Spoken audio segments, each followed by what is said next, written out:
de volta com Atitude Empreender.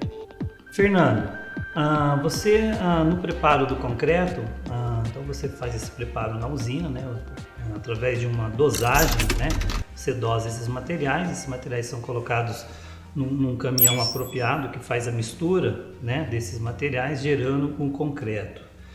Quais cidades ao redor você consegue atender com esses caminhões que já entregam então um concreto pronto para o uso? Tá. A gente, no caso, quando estava só em Andradas, né, a gente começou a fazer Andradas e a região ali. Então a gente fazia umas cidades aí perto de Andradas, fazia Santa Rita de Caldas, fazia Caldas e fazia... começamos a fazer Poços de Caldas. Então o concreto é assim, é um material que para você poder ter um preço competitivo, a distância influencia. Você tem que trabalhar...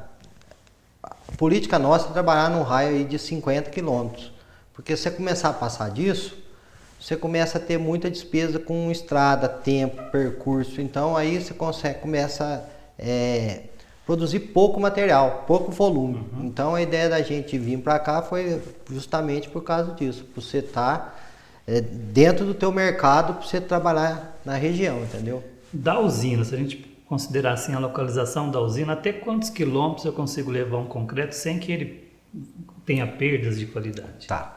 Na verdade, o concreto funciona assim. Hoje você tem vários aditivos que você trabalha com ele, tanto para redução de água, plasticidade, redutor, retardador no caso, entendeu? Acelerador de pega. Então você consegue trabalhar com concreto. Um concreto hoje sem aditivo, o início de pega do cimento é em torno de 2 horas. Você trabalhando com aditivo, você consegue chegar a isso até 6 horas, entendeu? Sem perder a qualidade. Só que o que acontece? Aí começa a ficar inviável, porque você vai permanecer com o concreto dentro do caminhão 6 horas, o caminhão tem que estar funcionando esse tempo inteiro. Né? Então o tempo ideal para uma descarga de concreto é no máximo 3 horas, entre a produção, a saída da usina, chegar na obra e descarregar na obra. Porque quando você começa a exceder isso, teu custo começa a subir. Uma que você está com um veículo ali ocioso ali, um caminhão ali funcionando ali, com aquele material ali, sendo que você já tivesse entregado, você já estava fazendo uma segunda viagem no caso.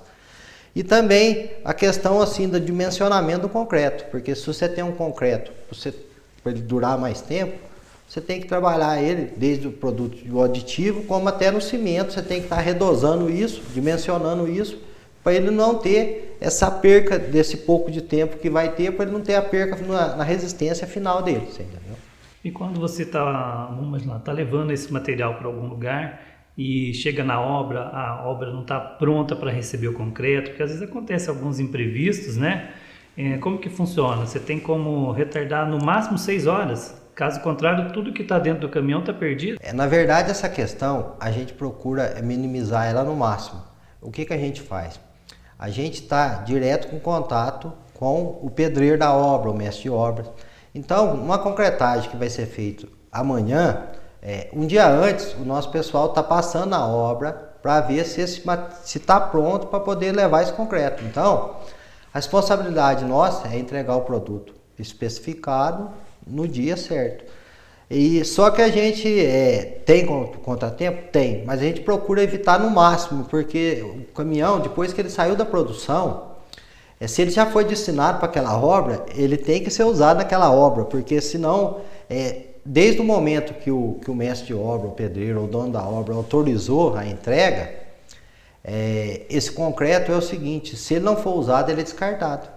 Então, quem que vai ter a perca disso? O dono da obra. Então a gente evita isso no último para não chegar nessas vias de fato. Entendeu? Acho muito interessante essa metodologia de fazer uma checagem na obra prévio à entrega, né? Então, em todas as obras, você sempre envia uma pessoa que vai ver se o concreto que ele pediu é o certo, né? Porque pode acontecer um erro já no pedido, né? Tá, na verdade, assim, a gente tem a equipe da gente, né? No caso, o vendedor, tem mais um funcionário lá, que tá para fazer isso, entendeu? Então, falar assim, que você consegue em todas as obras, você não consegue. Mas aí você já tem também umas construtoras que já estão acostumadas com o processo, então, mas assim, a gente não manda nenhum concreto sem antes ligar para o cliente e falar, ó, tá pronto? Tá pronto. Quer dizer, agora quanto à especificação do concreto, isso é uma questão assim, que parte muito da parte de engenharia. Então, a pessoa pede um concreto para a gente, aí a pessoa pede um concreto 20. O que vem a ser um concreto 20? Concreto 20, a especificação dele é para resistir 200 kg por centímetro quadrado. Então, na onde que chega nesse número, nesse concreto? Isso, quem dimensiona isso é um engenheiro civil, né? Calculista, um engenheiro estrutural. Então, geralmente, todos os projetos têm o projeto estrutural. Então, no projeto está constando que concreto que é para ser usado, entendeu? Então, se a gente está na obra, a gente pega o projeto, já está vendo que concreto que vai. Se você não está na obra, a própria pessoa que está pedindo vai estar sabendo pelo projeto o que concreto que vai utilizar. Numa terceira hipótese que você não consegue ver, não está o projeto ali que você está pedindo, a gente tem que ligar para o engenheiro responsável para estar sabendo que concreto que vai utilizar para a gente estar mandando isso. Informação exata, né? Porque isso. Você não uma pode, coisa que não tem você não muito pode errar, erro, né? Você não pode errar. Quando você usa esse concreto, que é o concreto usinado, se eu for comparar com o uso convencional, como se fazia uma laje antigamente, né? Reunia aquele monte de pessoas para se encher a laje, né? De uma casa ou de um pequeno predinho, né? Então, usava-se muitos profissionais no preparo do concreto. E tem o detalhe do tempo, que tinha que, até o final do dia, tinha que terminar aquele trabalho. Quando acabo optando pelo uso do concreto usinado, qual que é o percentual meu de economia? Tá. Qual é o meu ganho? Na verdade é o seguinte, o concreto usinado hoje partiu do quê? De facilidade para o cliente e tempo, porque hoje tempo é dinheiro, né? Então o que acontece? O percentual, eu acredito hoje, pelos cálculos da gente, ele gera uma economia de 20% a 25% do preço se você for fazer ele na obra. Além da questão de tempo, porque você consegue fazer uma laje com 2, 3 horas, coisa que você fosse fazer na mão com o pessoal, você ia gastar o dia todo, entendeu? Ia ter um serviço desgastante, cansativo, né? Mais tempo correndo risco com acidentes, porque na verdade pode haver, né, no ramo da construção. Então, ele minimiza tudo isso. E, por outro lado, a questão de qualidade, porque a qualidade de um concreto feito numa central, numa usina, numa central dosadora, tudo calculado, medido, entendeu? A usina nossa aqui de Poços de Caldas, ela é inteirinha informatizada. Então, o que acontece? O concreto, ele sai no traço perfeito pelo padrão. Você digita lá na usina, eu quero um concreto X, a usina já produz aquele concreto. Agora, a questão do concreto da obra, o que acontece? O pedreiro está fazendo, não é por descuido ou nada, não. É humanamente impossível você fazer uma amassada de concreto exatamente igual a outra. Próxima, né? Porque você não tem controle de água, você não tem controle de areia. Você pode medir a areia, medir a pedra, mas não é um negócio preciso. E no concreto, um dos principais agravantes do concreto é a questão de água. Porque a água, o que ela é? Ela que derruba a resistência do concreto. Se você usar a água fora do limite, você vai estar reduzindo a resistência. Então, às vezes a pessoa vê um concreto, você olhando a olho nu, você não consegue saber quanto de água que tem naquele concreto. Então, na usina, o que você tem? Você tem desde a parte de cedo, antes da produção, você tem o pessoal lá que ele vai tirar a umidade do material, tá?